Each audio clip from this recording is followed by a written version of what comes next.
Namanya Baskoro, seorang wakil kepala dinas di salah satu kementerian yang sangat berpengaruh. Pintar, cerdas, tapi juga rakus. Ruang melingkar, dikelilingi ratusan lilin. Cahayanya bergetar, seolah takut akan sesuatu. Dan di sana berdiri para pria, menggunakan jas hitam dengan wajah pucat. Berikan nama, berikan harga, berikan darah. Satu persatu dari mereka menyebutkan nama-nama yang ingin mereka lenyapkan. Selamat datang kembali lagi bersama Pocita di 5 menit merintih. Tempat di mana kisah-kisah kelam tak hanya diceritakan, tapi dirasakan. Kekuasaan adalah candu paling tua dalam sejarah manusia. Beberapa orang mencapainya dengan kerja keras, lalu sebagian memilih jalur yang lebih cepat. Tapi cepat bukan berarti tanpa bayar harga. Malam ini kita akan mendengar sebuah kisah tentang seorang pejabat ambisius yang membuka pintu dunia gelap hanya untuk mendapatkan satu hal: jabatan tertinggi. Namun, tidak semua pintu bisa ditutup kembali setelah dibuka. Dan tidak semua janji dari dunia lain datang tanpa balas dendam.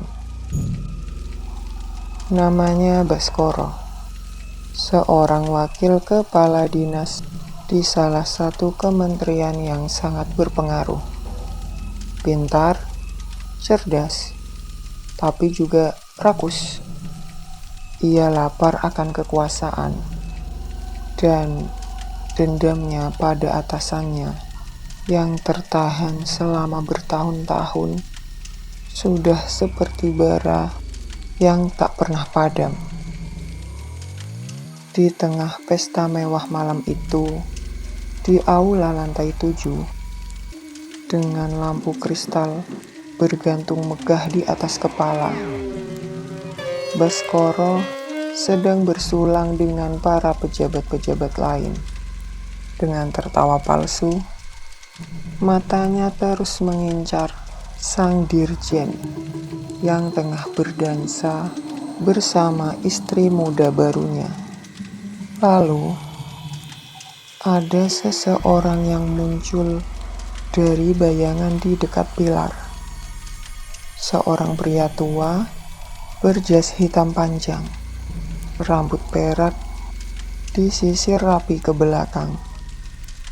Matanya seperti lubang gelap yang tak memiliki dasar, dengan bibir yang melengkung ke atas, terlalu lebar, seperti tidak ditarik otot manusia biasa. Pria itu mendekati Baskoro sambil berbisik, "Kalau kau ingin naik, saya bisa bantu, tapi bukan lewat jalur biasa." Baskoro tertawa sambil mengangkat gelasnya. Ia mengira itu hanya sebuah lelucon dari orang mabuk.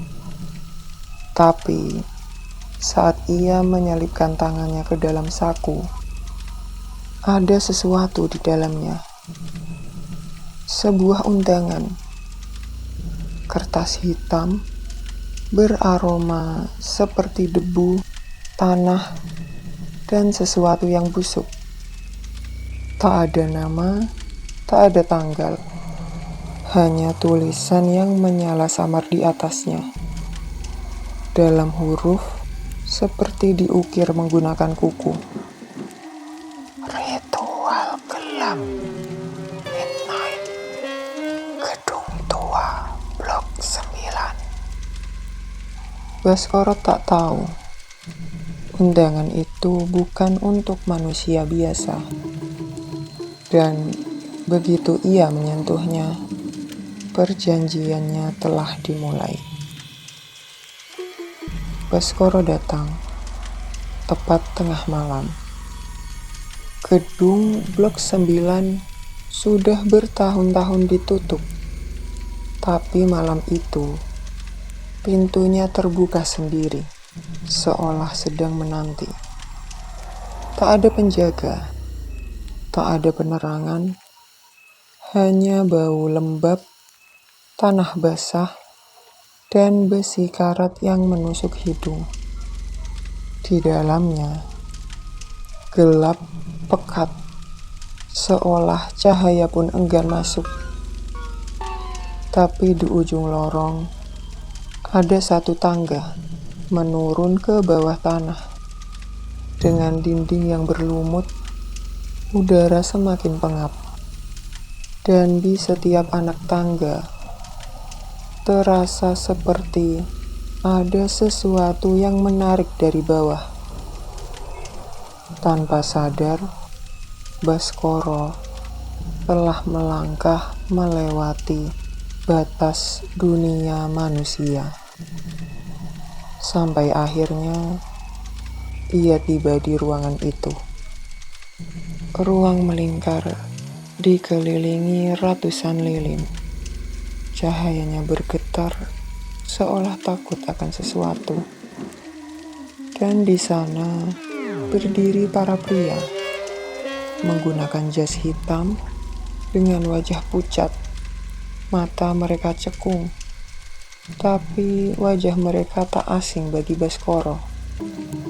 Direktur BUMN, Jenderal Purnawirawan, anggota dewan, mereka semua berdiri membentuk lingkaran. Hening, tak ada yang bicara. Tapi entah kenapa, semua seolah menyambut kedatangannya.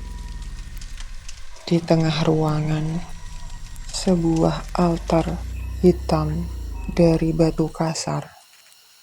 Dan di atasnya, tergeletak seekor kambing tanpa kepala. Darahnya masih menetes, mengalir, dan menyusup ke dalam celah-celah batu, menuju lubang di tengah ruangan. Suara pemimpin berbisik seperti menggunakan bahasa Latin. Date nomen, date pretium, date sanguinum. Berikan nama, berikan harga, berikan darah. Satu persatu dari mereka menyebutkan nama-nama yang ingin mereka lenyapkan. Saingan bisnis, musuh politik, bahkan anak sendiri. Dan kini giliran Baskoro.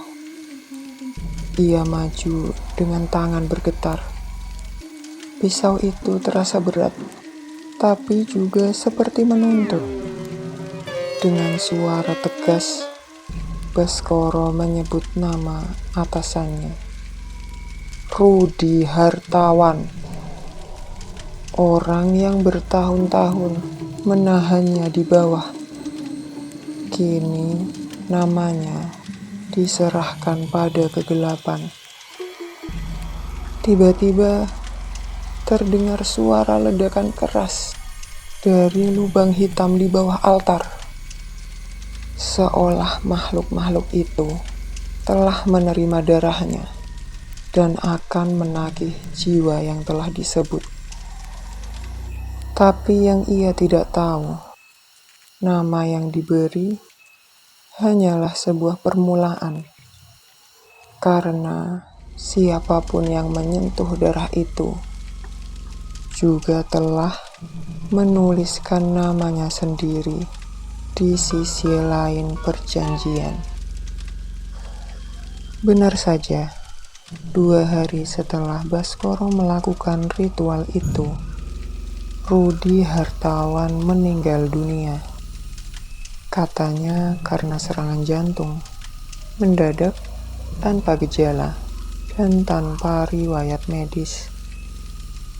Tubuhnya ditemukan membeku di kursi kerjanya, dengan mata terbuka dan mulutnya masih setengah mengucap sesuatu. Lalu seminggu kemudian, Baskoro diangkat menjadi kepala dinas. Penuh ucapan selamat, karangan bunga, pesta kecil. Terlalu cepat dan terlalu mudah. Tapi malam-malam Baskoro kini mulai berubah. Awalnya hanya suara dari arah cermin di lorong rumahnya. Pelan, lirih, tapi sangat jelas. Tangisan, dan kadang bisikan yang memanggil namanya. Setiap Baskoro mendekat, tak ada siapa-siapa. Tapi begitu ia berbalik, cerminnya basah, seperti ada embun dari dalam kaca. Dan di genangan air di dalam kamar mandi, wajah Rudi muncul, memandanginya tanpa berkedip. Baskoro mulai tidak bisa tidur. Setiap ia memejamkan mata, ia melihat lorong bawah tanah, lilin-lilin padam, dan altar batu masih berdarah. Dan setiap malam Jumat, rasa itu kembali. Di tangan kirinya, bekas luka kecil dari malam ritual. Awalnya terasa hanya nyeri, lalu perlahan mulai membusuk. Kulit di sekitarnya menghitam, mengelupas, berdenyut, seperti ada sesuatu di bawahnya bergerak. Ia mencoba memeriksakan ke dokter, tapi dokter bilang tak ada luka dan tak ada infeksi. Tapi Baskoro tahu, lukanya hidup. Luka itu menunggu. Ia mungkin naik ke kursi kekuasaan, tapi jiwanya sudah mulai turun. Turun ke tempat di mana semua nama yang disebut dalam ritual itu tinggal. Turun ke tempat di mana tangga-tangga itu tidak pernah membawa siapapun kembali. Baskoro mencoba melupakan semuanya, tapi terlambat. Malam-malamnya kini bukan miliknya. Setiap kali ia memejamkan mata, ia bukan hanya bermimpi, tapi ia dikembalikan ke sebuah lorong sempit, panjangnya tak terukur. Dindingnya tanah liat, basah, menetes, dan berdarah. Lorong itu seperti dikubur, tapi ia belum mati. Langkahnya terpaksa, kepalanya menunduk. Langit-langit lorong terlalu rendah, seolah memaksanya untuk merangkak. Dan di ujung lorong itu, mereka menunggu. Suara-suara itu berbisik, memanggil, seperti suara banyak orang yang bertindihan, bergema dalam satu ruangan. Gantinya siapa? Baskoro. Kau naik, sekarang bayar. Turunlah, Baskoro. Di dunia nyata, satu persatu rekan Baskoro yang ikut dalam ritual itu menghilang. Ada yang ditemukan tergantung di dalam lift kantor dengan wajah pucat, lidah terjulur, dan mata masih terbuka menatap langit-langit. Ada yang menghilang di sebuah hotel berbintang 5 dengan kamar terkunci dari dalam, tanpa ada tubuh, tak ada jejak, hanya genangan darah di bathtub dan tanda bintang hitam berdarah di dinding cermin. Dan di meja kerja Baskoro, suatu pagi ada sebuah amplop putih kusam, tanpa pengirim, tanpa segel, hanya berisikan sebaris tulisan, "Waktumu tinggal 1 Jumat lagi." Baskoro panik. Ia berusaha menghubungi para pejabat yang dulu ikut bersamanya pada malam itu. Tapi telepon mereka tidak aktif, nomor tak ditemukan, rumah mereka kosong, seperti ditinggalkan secara terburu-buru, atau memang tak pernah dihuni oleh manusia. Baskoro mulai sadar, ia bukan sedang dihantui, ia sedang dihitung. Mereka yang di bawah tanah bukan sekedar roh, mereka adalah hutang yang menagih, yang lapar. Dan setiap malam Jumat yang lewat, tangan Baskoro semakin membusuk. Dinding rumahnya mulai terkelupas seperti lumpur kering. Dan dari luka itu, terdengar suara kecil tertawa. 1 Jumat lagi, dan lorong itu semakin dekat. Karena naik selalu harus ditebus dengan jatuh. Dan tidak ada yang bisa menghentikan apa yang sedang menunggu di bawah tanah. Malam Jumat terakhir, pukul 3 dini hari, Baskoro tak tidur. Dia berusaha mengunci semua pintu, memaku jendela, menyirami rumahnya dengan air doa dan dupa. Tapi suara-suara itu tetap datang. Tidak hanya dari luar, tapi dari lantai, dari dalam lemari, dan dari dalam perutnya sendiri. Dan saat jam berdentung 3 kali, lampu mati. Seluruh rumahnya gelap, seolah dunia sedang menghapus keberadaannya dari cahaya. Dari balik cermin, mereka datang. Sosok-sosok hitam tak berbentuk jelas, bergerak seolah bernafas.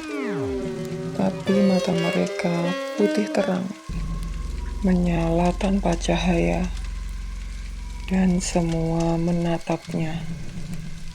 Sosok itu berbisik dengan berat, "Kau yang terakhir, dan kau yang akan memimpin bawah."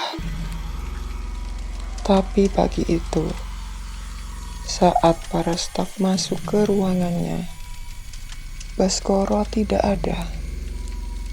Mejanya basah oleh darah, masih hangat, menetes, seolah baru saja terjadi. Dan di kursinya hanya tersisa jas dinasnya, hangus terbakar, masih mengepulkan asap samar, dan bau daging bakar yang menggantung di udara. Di sandaran kursi itu tergores satu kata dalam bahasa yang tidak ditulis, tapi diukir dengan kutukan, "Lunas." Jabatan Baskoro berakhir, tapi bukan sebagai pemimpin kementerian. Kini, dia memimpin sesuatu yang lebih dalam, lebih gelap, lebih lapar.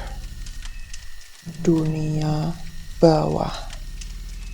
Ambisi adalah api yang membakar pelan, tapi jika disiram darah, ia tidak hanya membakar tubuh, ia membakar jiwa. Baskoro mendapatkan jabatannya, tapi ternyata itu hanya awal dari jabatan yang tak akan pernah bisa ia tinggalkan. Tanpa gaji, tanpa ada akhir masa tugas. Karena di bawah sana, ia terus duduk sebagai pemimpin kegelapan. Bersama Pochita, sampai jumpa di cerita mencekam selanjutnya di 5 menit merinding. Jangan lupa subscribe, like, and share. Dan jika kalian memiliki cerita mencekam yang ingin kalian bagikan, bisa menghubungi alamat email yang tertera. Terima kasih, selamat malam, selamat beristirahat.